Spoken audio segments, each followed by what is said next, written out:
Halo teman-teman semuanya, kembali lagi bersama saya Soleha Sesa Putri bersama obrolan bersama Soleha. Nah teman-teman sekalian, saya sedang bersama Kak Aya nih, salah satu pemenang ajang marching band berlokasinya di Jogja nih. Nah sebelum itu nih Kak Aya, apa sih divisi alat yang Kakak Aya mainkan di marching band ini? Oke, aku perkenalkan sekali lagi ya. Perkenalkan, nama aku Hayara Lima Mayanti. Aku jadi pemain di pin instrumen khususnya di vibrafon di Gemanada Mula Warman. Wah menarik banget ya ternyata alat musiknya. Nah kalau misalkan kalian kepo dan aku juga kepo, yuk kita tanya-tanya Kak Aya.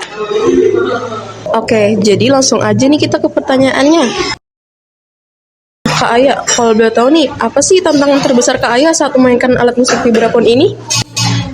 Oke, aku mau cerita nih. Jadi sebelum aku adanya vibrafon, aku dulu tuh mainnya tuh glockenspiel. Glockenspiel itu lebih kecil.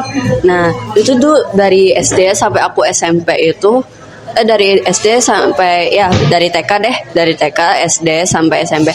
Dulu itu aku mainnya di Glocken sampai aku kelas 8 semester 1 itu aku mulai dikeperkenalkan namanya vibrafon. Nah, itu kan alatnya lebih gede daripada glockenspiel. Alatnya lebih gede, suaranya berbeda banyak lagi. Jadi itu kan agak jadi tantangan nih, jadi bingung kan. Karena kan biasanya bilahnya kecil gitu. Kayak terus tantangan kedua itu sebelumnya aku kan diajari yang namanya not angka dari TK sampai SD itu namanya not angka. Nah, itu kan semenjak aku SMP itu naik ke SMP, aku pun mulai diajari yang namanya not balok. Nah, itu kan kita kan ada diperkenalkan namanya not balok nih. Nah, not balok kan lebih spesifik, lebih detail gitu. Kan kunci-kuncinya lebih banyak daripada not angka. Jadi itu tantangan juga karena menurutku not balok ini sangat penting buat main di alat-alat yang besar. Iya, kita kan nggak bisa lihat sebuah notnya saat bermain kan, jadi harus dihafali, harus diketahui juga not-notnya. Rumit juga ya berarti ya Kak Aya ya. Oke, nah kalau misalkan bermain buat alat musik vibrafon ini Kak, siapa sih yang pengajarnya cara memainkan alat tersebut? Untuk pengajarnya nih sebenarnya aku itu dulu otodidak.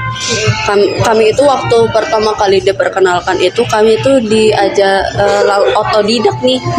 Kami nggak diajari secara langsung gitu. Kami kan karena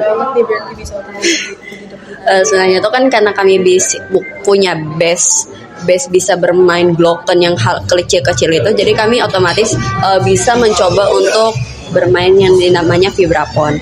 Nah, itu kan karena vibrafon itu kan lebih banyak juga suara nada-nadanya juga lebih banyak.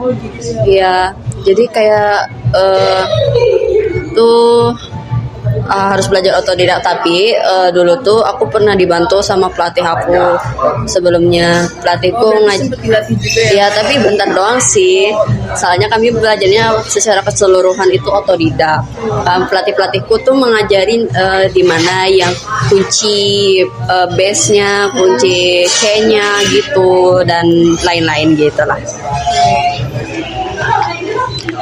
Nah, untuk alat vibrafon ini tuh biasanya di mana sih latihan memainkan alat musik ini nih? Nah, untuk alat aku mainkan itu ada di sekolah.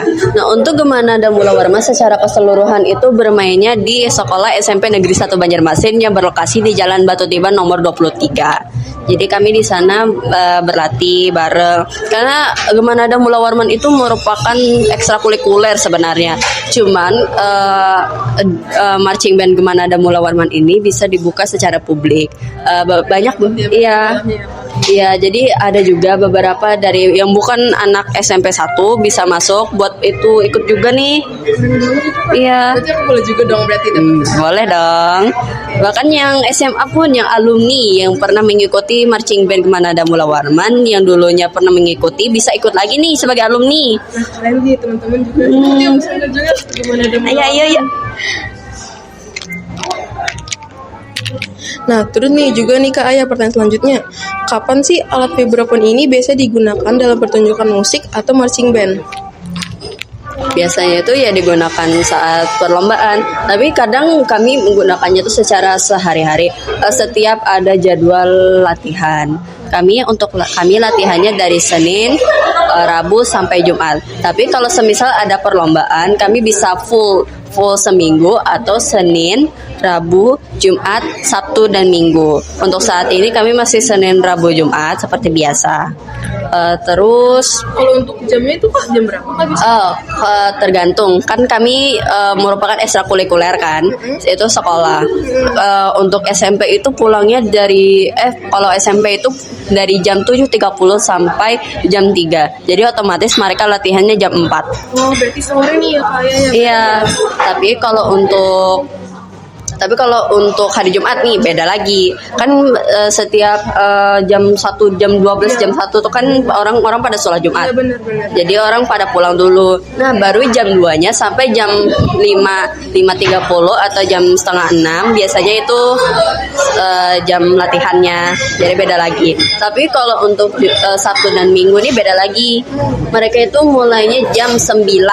Kami 9 pagi Kak. Iya, 9 pagi sampai jam 5 sore. Lumayan lama ya Kak ya? Iya. Tapi itu penting juga soalnya kami kadang itu latihan itu bisa mepet tahu. Berarti ya Kak ya. Oke nih Kak, terus mengapa sih Kak yang memilih memainkan alat musik vibrafon ini dibanding alat musik lainnya? Oke, ini sebenarnya agak lucu sih. Nah, sebenarnya aku tuh dulu tuh dipilih alatnya. Aku ya kan setiap lagu tuh kan satu orang tuh bisa 2 alat loh. Itu keren banget sih. Enggak dong. Dulu tuh aku tuh waktu tahun lalu sebenarnya udah lama sih. Itu aku main yang namanya marimba sama vibrafon. Nah, aku tuh ada bedanya juga. Marimba itu alatnya tuh bilahnya lebih apa sih? Lebih besar. Iya, alatnya lebih besar sama bilahnya itu bentuk kayu. Iya. Nah, kalau vibrafon itu kan besi kan bilahnya. Jadi gitu. Aku tuh dulu ya gitulah. Apa sih? Ya dipilih gitu. Jadi sebenarnya bukan aku sih yang milih. Jadi kayak terpaksa gitu. Tapi setelah itu setahun setelahnya itu kan udah pada bisa milih nih. Sebenarnya bukan milih juga sih, kan bisa milih tapi ntar tergantung pelatihnya juga. Pelatihnya itu mau masukin kemana. Aku semakin itu dipilih jadi pemain vibrafon lagi setelah itu. Tapi satu alat aja aku nih diajarin. Bisa semakin lama aku kok makin suka ya sama alat ini karena suaranya itu lebih enak gitu yang keluar. Iya, lebih style aku banget cara bermainnya gitu. Ya. Berarti keren banget nih ya. Berarti bisa dibilang nih keahliannya banyak nih dalam alat musik marching band. Ya dong. Nah, oke. Pertanyaan selanjutnya, bagaimana sih kerjasama yang dilakukan antara pemain vibrafon dan pemain alat musik lainnya? Menarik. Terus di marching band itu ada yang namanya itu divisi. Nah, divisinya itu ada yang namanya divisi pit instrument, pianika, battery, dan juga color guard. Iya, color guard itu kayak penari pengisi warna sebagai marching band lah anggapannya. Terus ya untuk saling mendengar itu tuh kita harus saling mendengarkan tuh kan lagunya kan ada yang jadi patokan gitu. Kayak contohnya pit instrument sama battery itu mereka saling mendengarkan. Tuh anggapannya kayak battery itu jantungnya di marching band dan pit instrument itu sebagai paru-paru. Mereka itu saling melengkapi. Kalau semisal baterainya nggak ada, mati. Kalau semisal paru-parunya nggak ada, mati juga. Jadi berarti penting banget nih kerjasama ini. Jadi mereka itu saling melengkapi. Nah, kalau pianika itu juga mereka harus saling mendengar juga. Kadang ke battery, kadang ke pit juga. Tapi kadang-kadang kami pemain pit instrumen juga saling mendengarkan ke pianika juga. Pianika itu anggapannya jembatannya. Mereka itu saling melengkapi juga. Menarik sekali ya jawaban dari Kak Aya dari tadi nih. Nah, untuk pertanyaan dari aku sendiri nih Kak, mungkin teman-teman juga kepo nih dan aku juga kepo. Nah, apa sih tema lagu tahun ini dan apakah bakal mengikuti kejuaraan lagi tahun ini? Oh, ini nih yang aku tunggu-tunggu nih. Nah, untuk tahun ini kami memiliki tema yang berjudul Hogwarts The Unforgettable Tale of Magic nih. Wah, itu tentang apa tuh Kak? Kalau boleh tahu Kak? Nah, jadi ini tuh ceritanya itu tentang kisah-kisah yang ada di Hogwarts. Kayak cerita keseluruhan di sekolah gitu. Tuh kayak adanya permusuhan gitu. Datangnya Voldemort gitu. Matinya Dumbledore dan lain-lain. Ya tuh agak sedih sih, ada sedih senang gitulah, campur aduk gitu dari lagu. Banget nih berarti temanya nih Kak. Iya, nah, Aku juga salah satu penyuka film Harry Potter nih Kak kebetulan. Iya. emang iya kak. Iya Kak, bener. Oke, untuk tahun ini kami ada kejuaraan lagi nih, namanya Wali Kota Cup. Wah, itu apa tuh Kak? Kalau boleh tahu Kak? Kejuaraan yang dilakukan, yang diselenggarakan oleh Wali Kota kak. Keren banget loh teman-teman bisa diundang sama wali kota. Nah, untuk ini tuh kami belum tahu tanggal pastinya, tapi yang pasti itu pada bulan akhir November sama atau awal bulan Desember. Oke, wah keren banget nih Kak. Semoga Kakak menang ya dalam ajang ini ya Kak. Amin. Nah, jadi berakhirlah wawancara kita kali ini. Nah, terima kasih untuk Kak Aya ya udah bersedia untuk menjawab pertanyaan dari saya. Jadi berakhirlah juga obrolan bersama Soleha. Terima kasih semuanya.